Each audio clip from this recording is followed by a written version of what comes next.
नमस्कार। आज बात करेंगे क्वांट म्यूचुअल फंड स्कीम्स का क्या करें। अभी अभी न्यूज़ आ रही है कि सेबी ने क्वांट म्यूचुअल फंड के सामने फ्रंट रनिंग का इल्ज़ाम लगाया है और ये कंफर्म भी हुआ है काफ़ी मीडिया रिपोर्ट्स में और खुद क्वांट म्यूचुअल फंड के द्वारा और सेबी द्वारा कि क्वांट म्यूचुअल फंड की कुछ कॉरपोरेट ऑफिस से लैपटॉप और मोबाइल्स सीज किए गए हैं ताकि ज़्यादा जो है इंक्वायरी के लिए इंफॉर्मेशन मिल सके। अब समझना यह है कि क्वांट म्यूचुअल फंड में ये जो फ्रंट रनिंग का पूरा एक जो एलिगेशन है सेबी का और जिसकी इंक्वायरी स्टार्ट हुई है, देखिए, नॉट गिल्टी अंटिल प्रूवन, मतलब ये क्वांट जो म्यूचुअल फंड है उस पर एक एलिगेशन लगा है। हालांकि एलिगेशन बहुत सीरियस है और सेबी ने लगाया है, पर फिर भी ये एलिगेशन है, प्रूव नहीं हुआ है।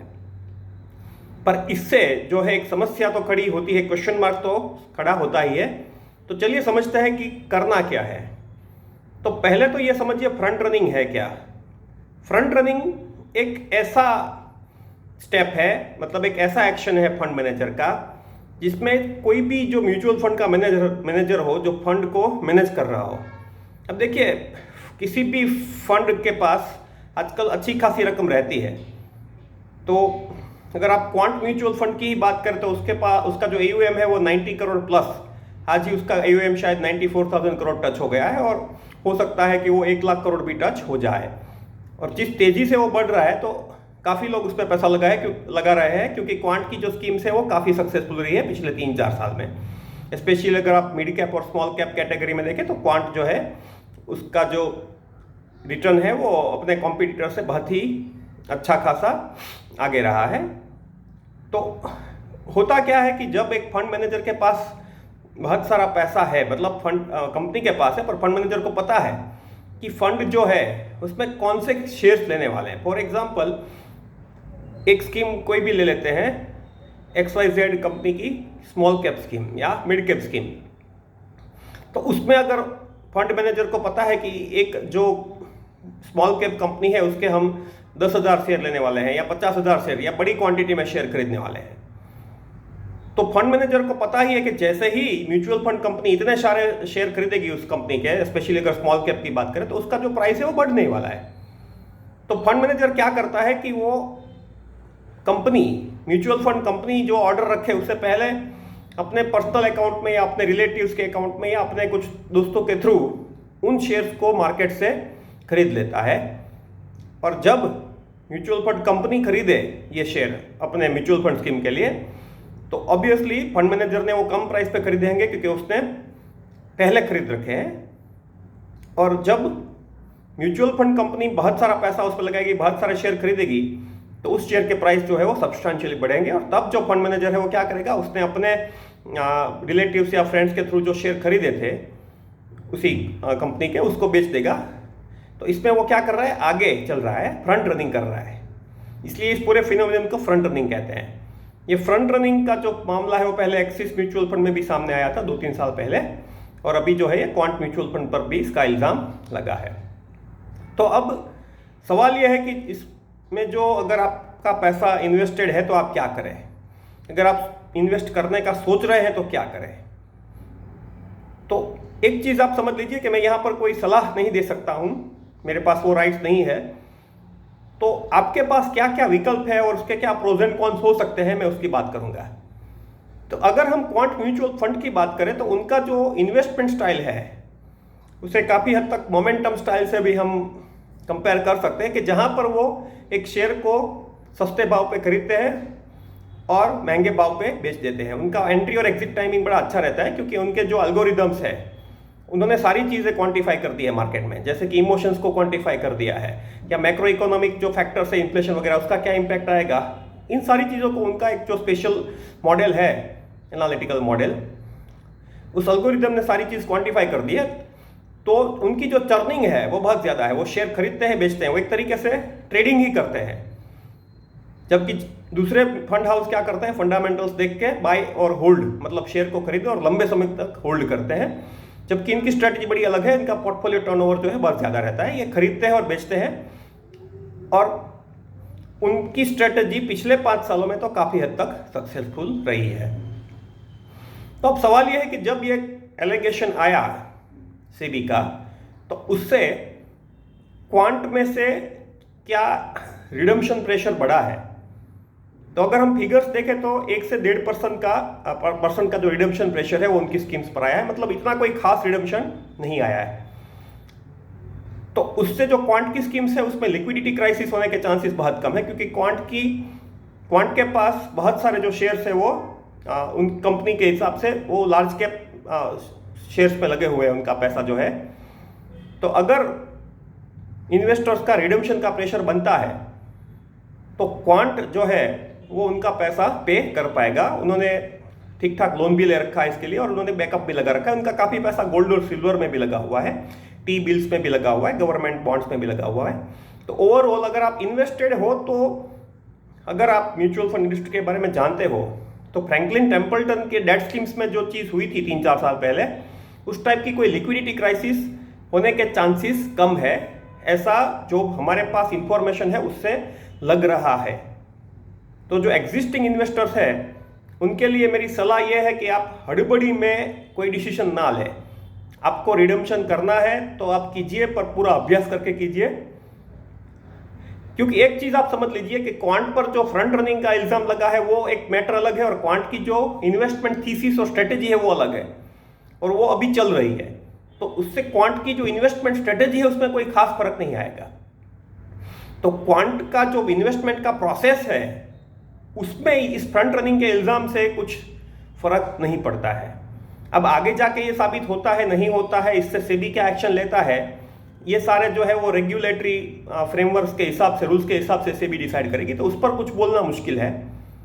पर एक सलाह है एग्जिस्टिंग इन्वेस्टर्स के लिए कि आप हड़बड़ी में अपना पैसा ना निकालें। अब जो नए इन्वेस्टर है जो पैसा डालने का सोच रहे हैं क्वांट की स्कीम में, उनके लिए क्या सलाह है? उनके लिए यह सलाह है कि अगर आप पैसा डालने का सोच रहे हैं तो आप पूरा अभ्यास करके, मतलब क्या क्या रिस्क है वो समझ के पैसा डालिए। तो देखिए, क्वांट स्कीम के इन्वेस्टमेंट में 2 टाइप के रिस्क यहाँ पर है। कुछ जो रिस्क है वो तो मतलब ये जो फ्रंट रनिंग का इश्यू हुआ उससे पहले भी थे ही। अब देखिए, आप एक चीज समझ लीजिए, क्वांट की स्टाइल कैसी है कि अगर आप हाईवे पे जा रहे हो तो आप 150 की स्पीड से गाड़ी चला रहे हो एक्सप्रेस हाईवे पे, तो आप दूसरों से आगे निकल ही जाओगे और फटाफट पहुंच ही जाओगे। तो जब तक गाड़ी सही चल रही है, एक्सीडेंट नहीं होता है, तब तक कोई इश्यू नहीं है। पर अगर एक्सीडेंट होता है तो मामला सीरियस भी हो सकता है। तो ये रिस्क जो है क्वांट का, कि वो बड़ी तेजी से शेयर खरीदते हैं, बेचते हैं, पोर्टफोलियो टर्नओवर उनका बहुत हाई रहता है, वो रिस्क लेते हैं। उनका रिस्क, उनकी जो स्ट्रेटेजी है वो रिस्क की है। उनका रिस्क फ्रेमवर्क अच्छा है, पर उनकी स्ट्रेटेजी में बेसिकली रिस्क ज्यादा ही है, इसलिए ज्यादा रिटर्न बनता है। तो ये रिस्क तो फ्रंट रनिंग का जो ये इल्जाम लगा उससे पहले भी था। तो जो पोटेंशियल इन्वेस्टर्स हैं उनको ये समझना होगा कि सिर्फ रिटर्न्स को देख के इन्वेस्टमेंट नहीं करना चाहिए, रिस्क का पूरा अभ्यास कर ले। दूसरा जो एक रिस्क है उसको बोलते हैं की पर्सन रिस्क या की मैन रिस्क। अब क्वांट में जो मुखिया है अतुल टंडन जी, मतलब उन्होंने तो म्यूचुअल फंड इंडस्ट्री में एक तरीके से इतिहास रच दिया है।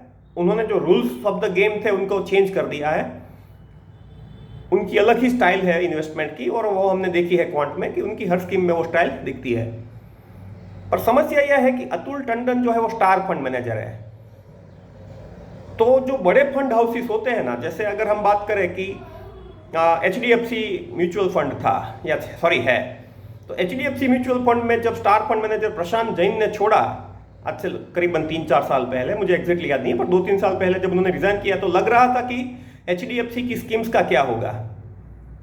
पर अगर हम देखें तो एक्चुअली प्रशांत जैन के जाने के बाद भी स्कीम्स के रिटर्न में कुछ फर्क नहीं पड़ा। इनफैक्ट कुछ स्कीम्स ज़्यादा अच्छा करने लगी।